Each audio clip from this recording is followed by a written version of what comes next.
itaje mahakamani isiende kwa njia ya mtandao. Kwa njia ya mtandao. Na ukimtazama mwenyewe katika ukifanya uchambuzi wa kimazingira alikuwa kama sinisemeje, lakini kama alikuwa anaamsha pale katika mahakama.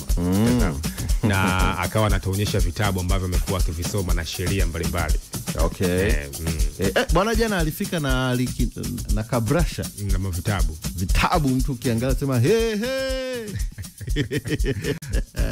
Wanaharakati unajua Sam wana sifa moja ya kupenda kujisomea. Wanaharakati.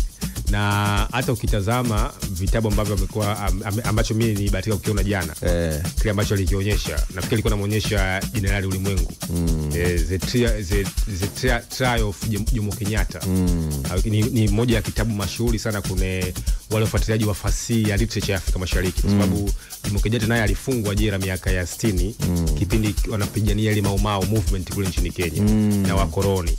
Kwa kimsingi ni kwamba unaona yupo koloni, lakini bado amekuwa akisomea vitabu vya wanaharakati. Kwa hiyo wanaharakati wengi wamekuwa wakipenda hiyo kujisomea, na hata aina ya vitabu ambavyo wamekuwa wakivisoma ni vitabu ambavyo vimekuwa vikienda katika mlengo huo wa kiharakati. Na hata kama unakumbuka ile kwa mfano nafikiri ni kama ni hotuba ambayo aliitoa Fidel Castro, na ilikuwa imesambaa kwenye mitandao ya kijamii, ambayo kama Mheshimiwa Lissu aliandika kwamba historia itanikumbuka. Kitazamana ni moja ya hotuba maarufu zaidi ya Fidel Castro ambayo alitoa katika kesi kule nchini Cuba. Kwa sasa ukimtazama mwenyewe katika hiyo kimazingira, ukiacha kesi ambayo ilivyoendeshwa na kupiga kalenda, ni mwanasiasa ambaye anakupa taswira kwamba ni pure political activist, kwa maana kwamba ni mwanasiasa ambaye ana sifa ya wanaharakati kuliko. Nafikiri tushakukaa hapa kuzungumza namna gani Mheshimiwa Lissu ana sifa za kiharakati.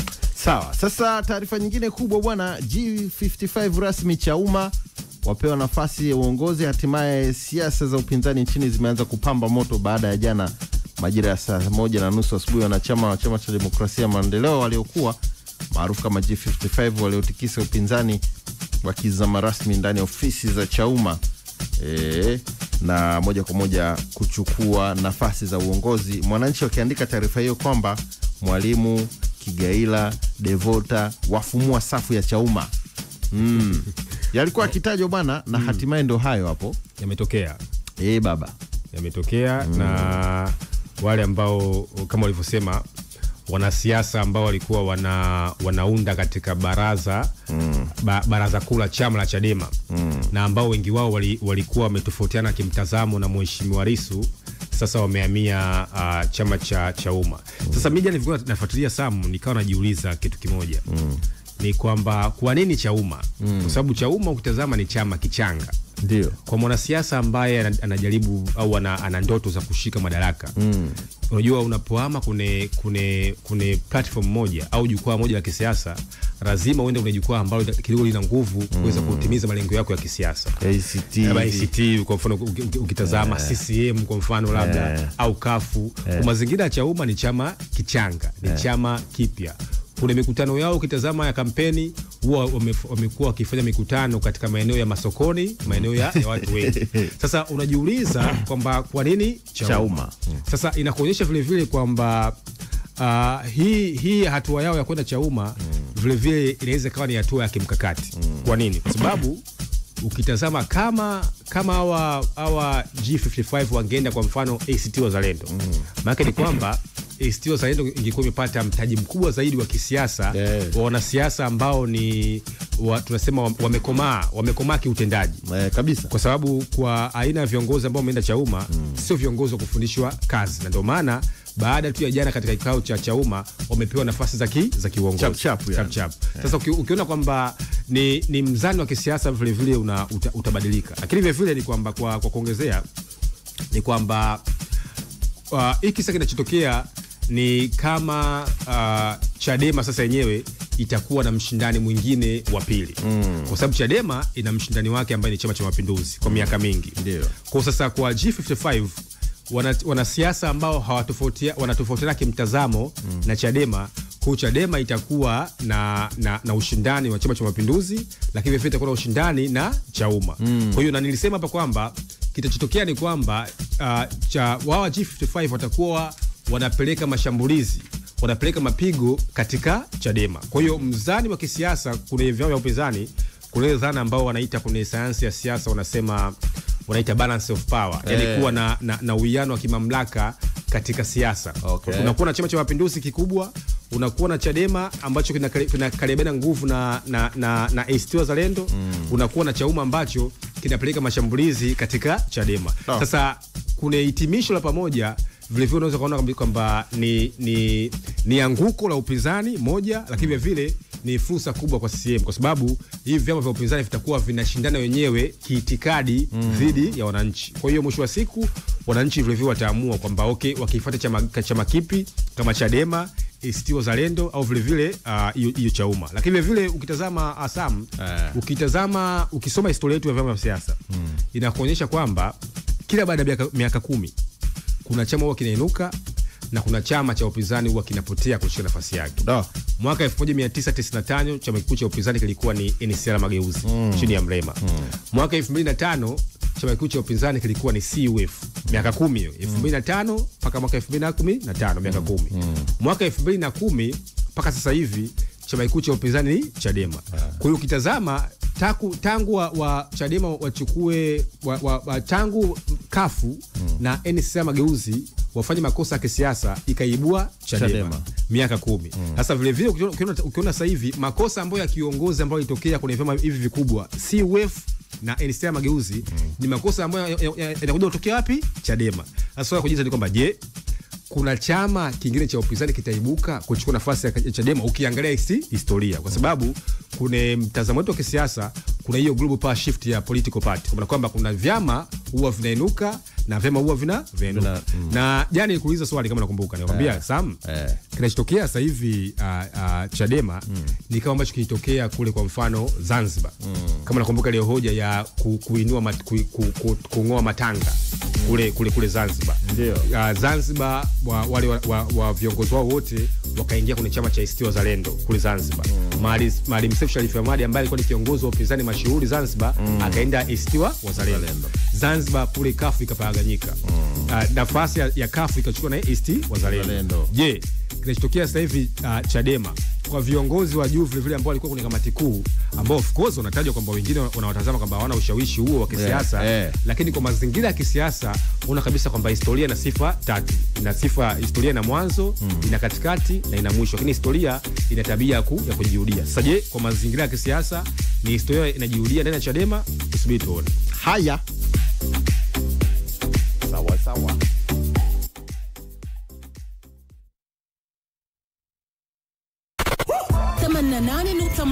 East Africa Radio. East Africa Radio, Dar es Salaam.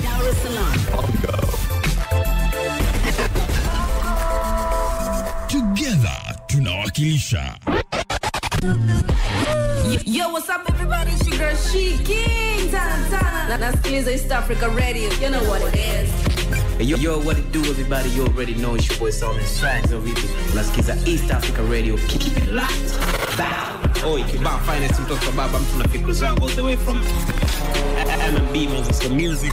Tunasikiliza East Africa Radio. Ustoke. Oi, hello. Naitwa Mario K. Bad. East Africa Radio. Usiondoke.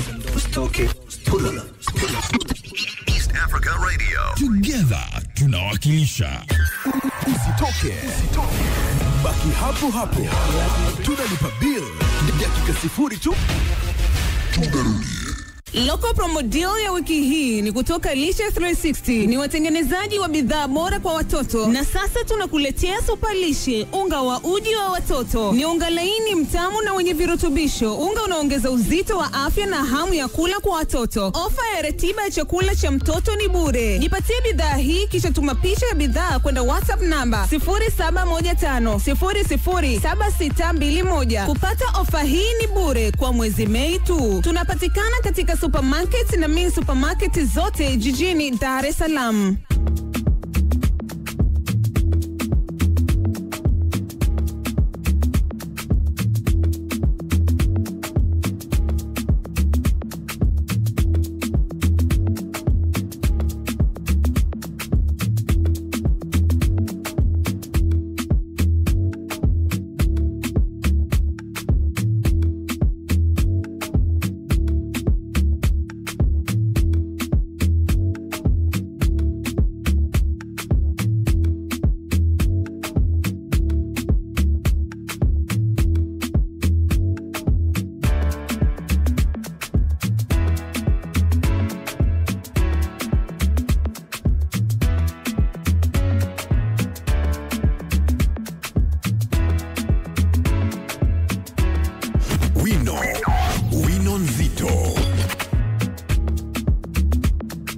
Karibu sana, unasikiza Super Breakfast East Africa Radio. Mimi ni Samson Charles, niko na Godi Mchungo. Tutakuwa baadaye na Kisa Daniel, alafu tutakuwa na Abel Kilumbu pale saa 12:30 sawa sawa. Uko wapi? Leo kwenye wino mzito tutakuwa pale kwa Kapelo Tegeta sawa sawa. Katika kibiashara zaidi tutakuwa kwa Kapelo pale bwana, naangalia ambao ametoka. Sasa bana, kwingineko leo ni siku ya nyuki duniani. Nyuki wala wanaongata. Wale wanashikaje wanaongata wale. Jamani. Siku ya wanaume haipewi kipaumbele kama siku ya nyuki. Maana bana, kwa mujibu wa huyu mdudu ambaye Mungu amemuumba, ni mdudu fulani hivi ana umekaa zako porini hapo. Nasikia hivyo. Kimbia faster. Kimbia, toka nduki we kimbia. Unashangaa mnaangalia mpira anakuja nyuki. Nyuki. Sasa ukijaribu kuangalia, wataalamu wanataja miongoni mwa faida ya nyuki kwa binadamu ni sumu yake. Licha ya sifa ya kutisha. Kutokana na maumivu makali wakati wa kuchoma, imejiongezea umaarufu hiyo sumu kwa binadamu. Wakati mwingine inatumika kutibu baadhi ya magonjwa. Sumu ya nyuki inatengeneza uwezo wa kutibu magonjwa mbalimbali, hasa kutokana na kemikali ndani yake kama protini inayosaidia kupunguza maumivu na kuzuia maambukizi. Sasa sumu ya nyuki bwana, nakufahamisha, inatibu viungo, inasaidia kupunguza uvimbe na yaani sumu ya nyuki ngana una vimba, lakini sumu yake inasaidia kupunguza uvimbe. Na inaimarisha mzunguko wa damu. Kikungata. Kwa kumbe unaweza ukawa unasikia maumivu, kumbe una faida ambazo unazozipata. Na unajua bwana, kuna watu wanaenda sijui Uturuki, nchi fulani kwa ajili ya kuongeza miili iweze kuvutia mbele ya macho ya watu. Sasa naomba wataalamu wetu watumie nyuki hapa Tanzania ili tujue namna ambavyo wanaweza wakatumia nyuki kuvumbisha miili. Unategesha tu eneo husika. Wale unataka kukuza maeneo ya miili. Unasema kuna maeneo ya mkakati ndo wanapenda sana kukuza. Unachukua nyuki wako 100 hivi kwa mfano. 100 watakuua. Nyuki wawili. Bwana, moja kati ya faida ambayo inatajwa ni hiyo, lakini kati ya fursa ambayo naona hatufahamishani sana, wachache wamechangamkia ni hii. Unajua ukipita, kuna jamaa wangu mmoja huko Singida anajiita kijiji cha nyuki. Nyuki afu ufugaji wake, nadhani kwenye masuala ya ukosefu wa ajira chungu bado hatujaambiana kuhusiana na vitu vingi sana. BBT zinafanyika na nini, lakini kwa mfano wataalamu wanakuambia nyuki ni issue tu ya kuchukua mzinga na kwenda kuegesha katika maeneo fulani. Wanakaa pale, yani haulimi. Na wana faida sana kwenye mazingira. Wanachamvusha, wanarutubisha ndio mazao, kwa wale panda mazao. Kwa hiyo nyuki sio adui. Ana faida mwekati ya kitumba. Ana mazao mengi sana kama mdudu. Asali, kama hizo faida za kiafya ulizotaja. Pia ana zao la maziwa nyuki. Maziwa ya nyuki lita moja inaweza kukaribia milioni 15. Maziwa ya nyuki. Kwa biashara kubwa sana. Maziwa ya nyuki babu gusi. Very expensive. Lita moja milioni? Inaweza karibia milioni 15. Si utajiri huko mzee. Yaani utajiri kuliko EATV saa moja. Ni utajiri wa habari. Nyuki ana maziwa, kuna maziwa fulani hivyo nakamua. Sasa mpaka apate lita moja brother. Ndio maana kwambia bwana, inabidi kuna fursa nyingine zimejificha. Sidhani ni wangapi tunafahamu hivyo. Huyo ni nyuki. Sawa sawa Sasa kwingineko bana, juzi hapa tulikuwa na ujio wa rais wa Msumbiji. Ndio. Daniel Chapo. Sasa leo tuna ujio wa rais wa Namibia. Dr. Nandi Ndaitwah. Na kama unakumbuka nilikwambia kwanza mwanamke. Mwanamke. Nakumbuka siku ile nilikwambia bwana tutengenezee database. Kwa sababu wa Msumbiji kashaondoka. Haya. Labda tungeingia kwenye website tukajua jamani Mheshimiwa Rais Chapo na Dr. Samia wamezungumza. Wamekubaliana bwana Msumbiji pale ukipeleka viatu kutoka Mchikichini Kariakoo utauza sana. Watu tuchangamkie. Unajua tuingie katika yale maeneo. Yes, lakini Namibia na leo pia anakuja. Atakuja tena mwingine. Finland alikuja juzi. Yani unaonaje? Kwa sababu jana rais amezindua sera ya mambo ya nje. Mambo ya nje ambao ni mkakati wa mahusiano ya kimataifa. Umeona ambao sasa na yani kwa nafuatilia ni imezingatia zaidi mambo ya diplomasia ya uchumi. Na nafikiri Abeli hapa atakuja atakuja kuizungumzia dhana ya diplomasia ya uchumi katika sera ya mambo ya nje kama mkakati mpya. Ila kwa mfano kuna rais ambaye anakuja hapo kama alivyosema Sam. Kwanza ukitazama hizi nchi za kusini. Tazama kwa mfano Frelimo, Afrika Kusini, Namibia, Angola, Zimbabwe. Hivi unajua kuna Afrika vyama ambavyo vimebaki madarakani ambavyo vilipigania uhuru katika mataifa yake. Yaani tangia miaka 60 ambavyo vimebaki madarakani ni vyama 5 tu. Kuna Chama cha Mapinduzi kipo Tanzania. Kuna ZANU-PF kipo Zimbabwe. Ndio. Sawa. Kuna ANC kipo Afrika Kusini. Kuna Frelimo kipo Msumbiji. Ndio. Kuna SWAPO kipo Namibia. Na kuna chama kinaitwa MPLA kipo Angola.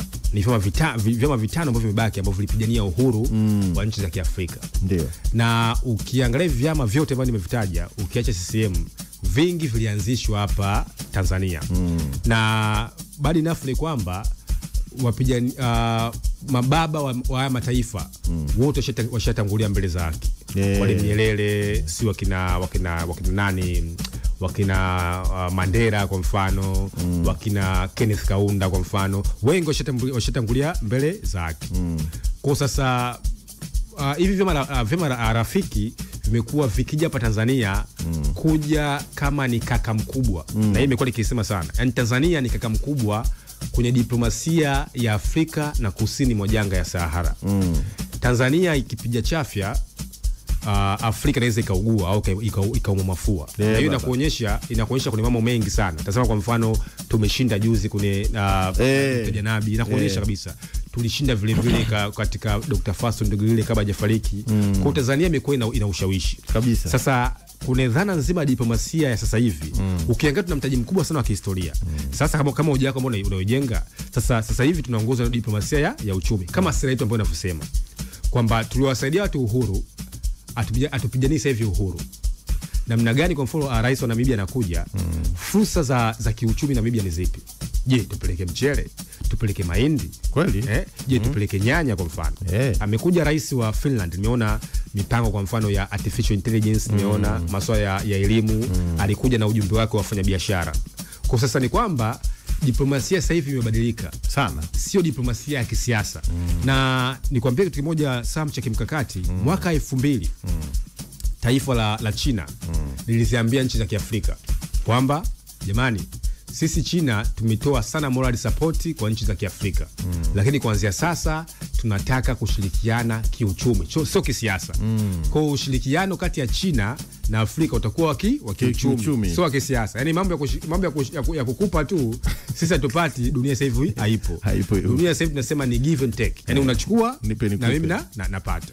Kwa sasa mataifa mengi sasa hivi yamekuwa yakibadilisha mtazamo wake. Tazama kwa mfano Trump kwa mfano, au kwa mfano Putin, au kwa mfano Israeli. Kwa hiyo ni mchakato wa give and take. Kama juzi nikasema mahali hii dunia haina huruma na mtu yoyote. Kila mataifa yanajaribu kulinda maslahi yake ya uchumi dunia. Kwa hiyo sisi ambaye sasa tumepata fursa kubwa Tanzania ya kutembea na viongozi wengi. Tumekuwa ni nchi ambayo tuna marafiki wengi huko duniani.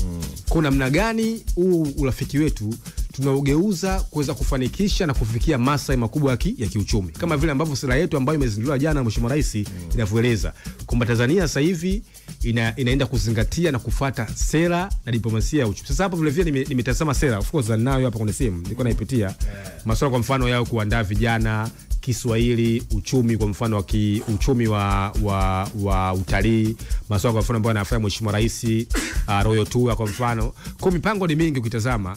Namna gani sisi Tanzania tunakuwa kama kitovu cha kuweza kufikia maslahi makubwa ya kiuchumi. Kwa hiyo viongozi wanapokuja kwenye nchi yetu ni fursa cha kwanza ya kuboresha ushirikiano wetu, lakini vile kama anakuja rais wa Namibia, maana ni kwamba anakuja kwa rais mwenzake mwanamke katika nchi ya Tanzania. Kwa sababu katika nchi za Kiafrika kuna rais wa Namibia ambaye ameshinda mwaka jana. Mwaka jana unajua mwaka 2024 ulikuwa ni mwaka wa kimkakati zaidi. Zilipiga kura nchi 60 duniani. Mwaka jana. Nchi 60 zilifanya uchaguzi. Mwaka huu duniani zinapiga kura nchi 24 ikiwemo Tanzania, ikiwemo Tanzania nafikiri na Uganda. Uganda kama sio mwaka huu, mwaka ambao unaokuja. Kwa hiyo mwaka jana kuna viongozi ambao walikuja, tunasema wa kimkakati, walishinda wakina Putin au ukitazama. Walishinda wakina Trump kwa mfano. Walishinda wakina Netanyahu nao warudi madarakani. Kwa mwaka jana ukiangalia geopolitical power ya kidunia imebadilika. Kwa sasa kwa Mheshimiwa Rais anapokuja hapa kwa mwenzake, vile vile kumtia moyo, kuzungumza mikakati kuelekea uchaguzi mkuu wa Chama cha Mapinduzi. Sawa bana. Ndivyo wino mzito ulivyo. Taarifa nyingine unaweza ukazipata katika magazeti ya leo, ukapitia kule na kuona wameandika nini. Jipatie nakala yako ya leo moja kwa moja ukisikiza Super Breakfast. Mimi ni Samson Charles, niko na Godi Mchungo hapa. Muda mchache ujao atakuja hapa